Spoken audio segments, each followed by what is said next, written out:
A very warm welcome to you, and what a pleasure it is to have you all back here again for another painting video. Today we're painting one of the most highly rated bosses across Souls. It's Sister Friede. And engage in jolly cooperation. Now, this model I've printed here is quite a plain Jane kind of model. There's not a whole load of detail going on, but I decided I would use this one to try out making a crackled ice base design. So stick around to see how I designed the base. So I have here the basic model printed and primed with some Chaos Black. I have here a standard base which I've scaled up the Y-axis to make it a bit taller for her. Friede is one of my absolute favourite bosses with an absolute killer third phase.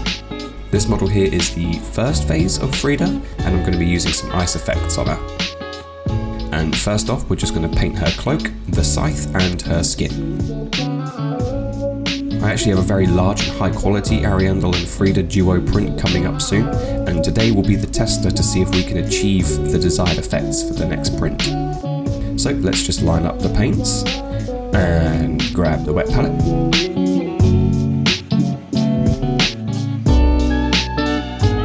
Onto the wet palette, I'm loading up the monochrome cloak colours of Abaddon Black, Ishin Grey, Mechanicus Standard Grey, Administratum Grey, Corax White, and Celestra Grey.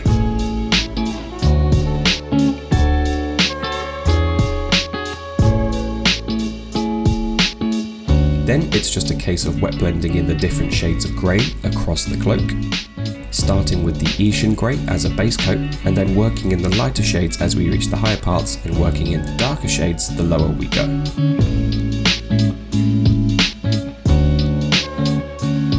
So why is Sister Friede heralded as one of the best bosses in Dark Souls?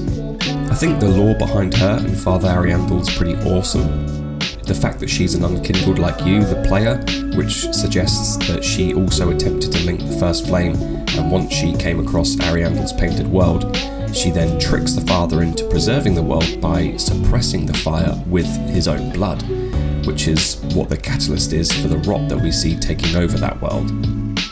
But lore aside, the boss fight is epic too. The first phase is tricky enough with her vanishing attacks. That one always got me when you hear her footsteps tapping around you, and then she just stabs you in the back. Then that's followed up with the phase 2 when Ariandel gets involved, and now it's a duo boss fight and he's going nuts, slapping you around with his big bowl. Then my god, once you've finally beaten that phase, you should have seen my face when I saw phase 3 start. Jesus Christ. Black Flame Friede makes this fight insanely hard, but my god is it amazing. All round, 10 out of 10 fight. For her pale skin, I'm just adding a few layers of Kislev flesh.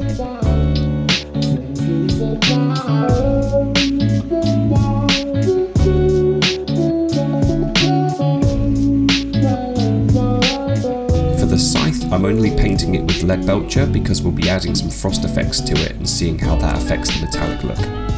Yes, before you ask, she has feet, and I'm using some rat skin flesh to paint them with. It's a bit darker and a bit more dense than Kislev flesh.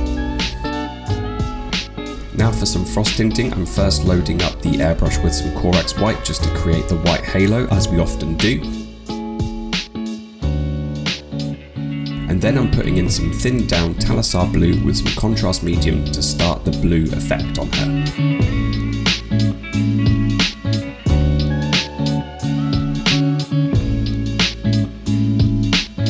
Then for the frost highlights, I'm adding in some Lothan blue and airbrushing this one on lightly across it.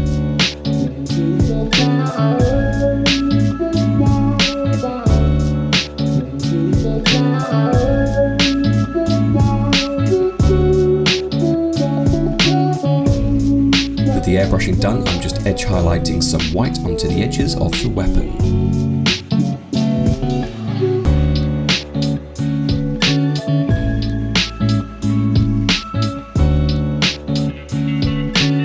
Now for the ice effect. I bought this liquid frost stuff from Green Stuff World and I've never used it before, so I'm excited to see what happens with it. So I'm squeezing a couple drops out onto here and I'll be using a cheap brush to apply this across the weapon. With that done, the bottle says you need to let it dry for between 4 to 24 hours for it to fully take effect, so I'll just sit this model to one side for now, and we'll start beginning to work on creating an ice base.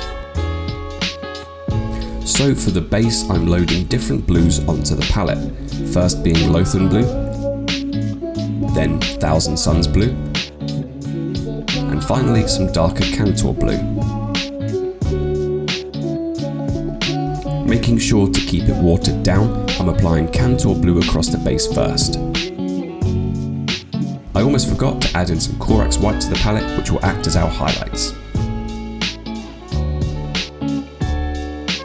So I kept the brush very wet as I applied these paints on, so I could create this liquid style look, and then it's just a case of mixing between the blues and adding in different dabs of white between them to bring out some highlighting.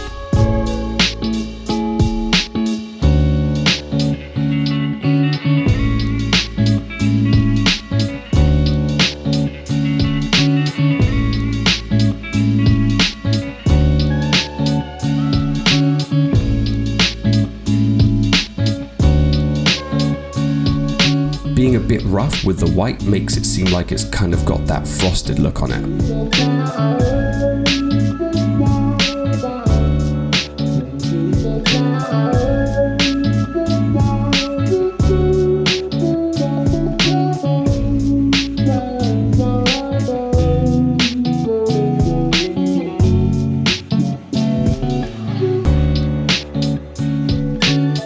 Now for my favourite tool, UV Resin. Like what we did with Mitha's poison base, we'll be adding resin across the top of this to create the actual ice. Once again, I would suggest wearing gloves when dealing with any kind of resin, but once again I forgot. Also, make sure it's in a well-ventilated room as it is strong smelling stuff. With the resin squirted all over, I'm just going to angle the base around to make sure the resin applies across it all evenly. Just making sure to add in more resin to areas that aren't getting any across it.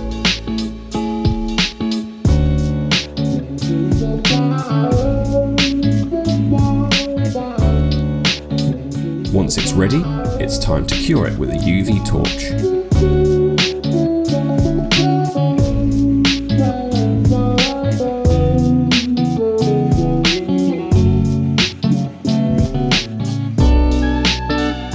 With the resin cured, it's time to grab some rough sandpaper. This is 80 grit, which is very coarse, and then I'm lightly scratching the sandpaper across the resin, which will create these sort of ice scrapes and scratches that you would normally see on ice.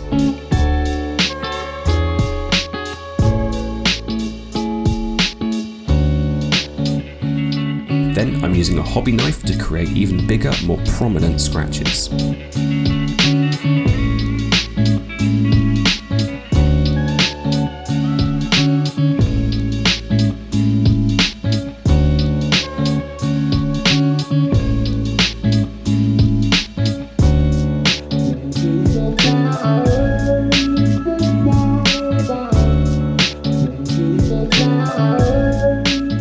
Liquid frost, and I'll be applying this all over the edges of the base and a bit to the middle where Friede's going to stand.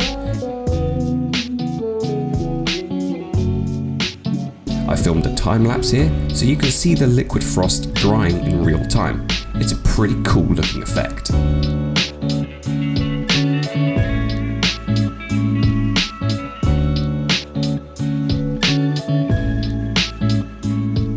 Now to just glue Friede onto the base, and as I let the glue set, I'll just tidy up around her.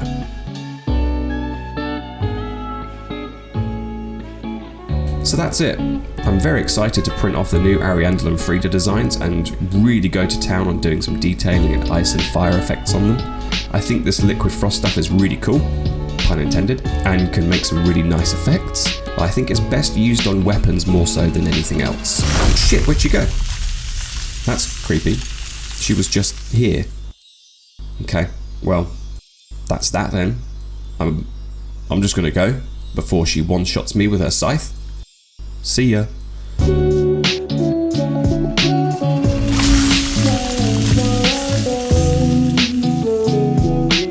Well, thanks Thanks for watching, guys. As always, I truly appreciate you joining me for these videos, and I'm super excited to get involved in doing some more of the bigger prints that I have lined up. For now, that's it from me, and I'll see you next time.